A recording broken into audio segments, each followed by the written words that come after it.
আজকে ভেবেছিলাম নতুন বউকে নিয়ে একটু ঘুরতে যাব, কিন্তু নতুন বউ হচ্ছে সব ভেস্তে দিল।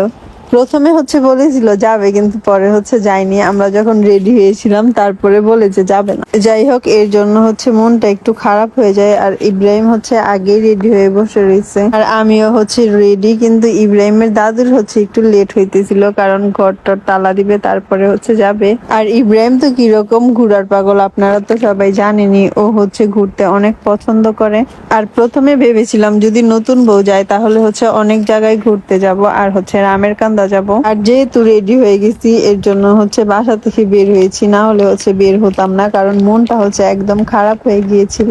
আর ইব্রাহিমের দাদি হচ্ছে আমার ব্লগ ছাড়ার সাথে সাথেই হচ্ছে দেখে, আর ফুচকাও দেখেছিল। তাই ভাবলাম যে ইব্রাহিমের দাদুকে আজকে ফুচকা খাইয়ে নিয়ে আসি বেশি করে ঝাল দিয়ে। আর আমার শাশুড়ি মা হচ্ছে সবসময় বাসায় থাকে, কখনো হচ্ছে বাইরে যায় না। মানে বাইরে যাওয়া বলতে হচ্ছে খুব কম যায়, আর বাসায় হচ্ছে বেশিরভাগ সময় মন খারাপ করে বসে থাকে। আর আমি এটাও জানি যে ঘুরলে মানুষের মন মানসিকতা ভালো থাকে, এর জন্য কিন্তু আমিও প্রচুর ঘুরি। আর এই তো আমাদের আগেই হচ্ছে ইব্রাহিমকে চটপুটি দিয়েছে, কারণ ও হচ্ছে বাচ্চা মানুষ, তাই হচ্ছে আগে ওরটা রেডি করে দিয়েছে। আর আমরাও হচ্ছে অপেক্ষায় রয়েছিলাম যে কখন হচ্ছে আমাদেরটা দিবে, কারণ ফুচকা দেখে হচ্ছে কোনো মেয়ে লোভ সামলাতে পারে না। আর মাশাল্লাহ ইব্রাহিম হচ্ছে আমাকে ফুচকা দিতেছিল, আর আমি হচ্ছে খেয়ে নিলাম ওর কাছ থেকে ফুচকা। আর ইব্রাহিম তো আমার হাতে বাসায় কোনো কিছু খাবে না, তারপরেও হচ্ছে আবার বাইরে যদি কখনো কোথাও ঘুরতে যাও সেখানেও হচ্ছে আমার হাতে খাবে না, ও হচ্ছে নিজের হাতেই খাবে। মাশাল্লাহ, ইব্রাহিমের জন্য হচ্ছে সবাই দোয়া করবেন। ইব্রাহিমকে হচ্ছে একটা পাপ্পা দেওয়াতে ইব্রাহিম হচ্ছে রেগে যায়, কারণ বাচ্চা মানুষের মন কখন কি হয় তা হচ্ছে বলা যায় না। আর আপনাদের সাথে কথা বলতে বলতে হচ্ছে আমাদের ফুচকাটা চলে আসে। আমারটা হচ্ছে হালকা ঝাল, আমার শাশুড়িটা হচ্ছে একদম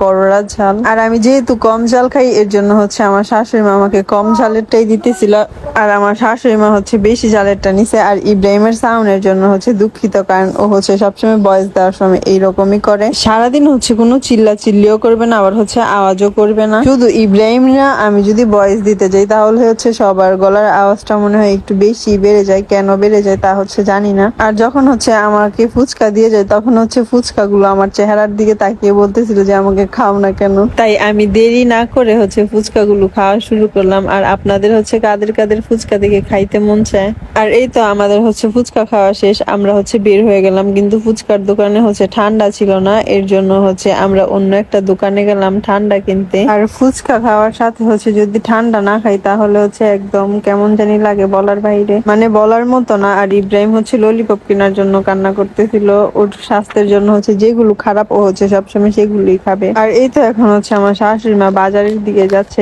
বাজার থেকে নাকি কিছু কেনাকাটা আছে, এর জন্য বাসার জন্য নাকি কিছু সবজি লাগবে, আর কি কি লাগবে যেন। আর আপনারা হচ্ছে যারা যারা আশেপাশে আছেন তারা হয়তো এই জায়গাটা চিনেন, যদি চিনে থাকেন তাহলে হচ্ছে অবশ্যই কমেন্টে বলে যাবেন আমরা আজকে কোথায় গিয়েছিলাম।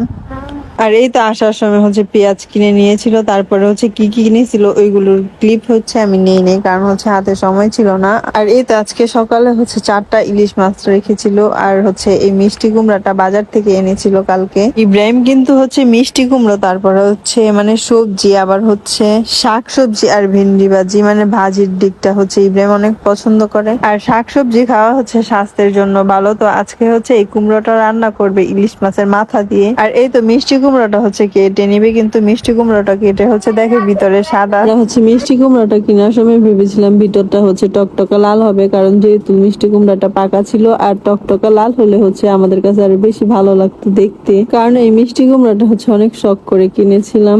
আর আমি চিনি নিয়ে এখন কোথায় যাচ্ছি আপনারা হয়তো বুঝেই ফেলেছেন, এই চিনি নিয়ে যাচ্ছি হচ্ছে ইব্রাহিমের দাদির কাছে। ইব্রাহিমের দাদি হচ্ছে মিষ্টি কুমড়ো ভাজিতে দিবে, আর এই মিষ্টি কুমড়োটা ভাজি করেছে মরিচ ছাড়া, মানে মরিচ দিয়েছে কিন্তু ওগুলো হচ্ছে কেটে দেয় নাই ইব্রাহিমের জন্য।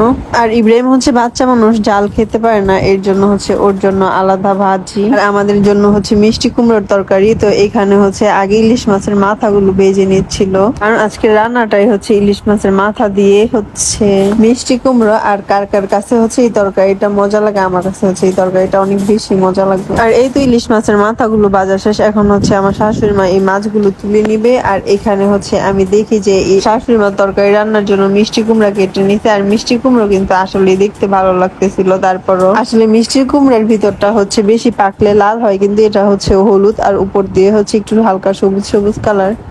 আর এই তো ভাজি করা শেষ, এখন হচ্ছে আমি ভাজিটা ঘরে নিয়ে যাচ্ছি। কালারটা কিন্তু সুন্দর হয়েছে তাই না? আর এটা হচ্ছে আমি ঘরে রেখে আবার হচ্ছে আমি আমার শাশুড়ি মার কাছে আসবো, কারণ এখানে হচ্ছে অনেক কাজ আছে, কারণ আনা নেওয়া হচ্ছে আমাকেই করতে হয়। আর এই তো এখানে হচ্ছে তরকারিও রান্না শেষ, তরকারির কালারটাও কিন্তু অনেক সুন্দর হয়েছে তাই না? নিমিষেই হচ্ছে 1 প্লেট ভাত খাওয়া যাবে। আর ব্লগটা বেশি বড় করলাম না, আল্লাহ হাফেজ।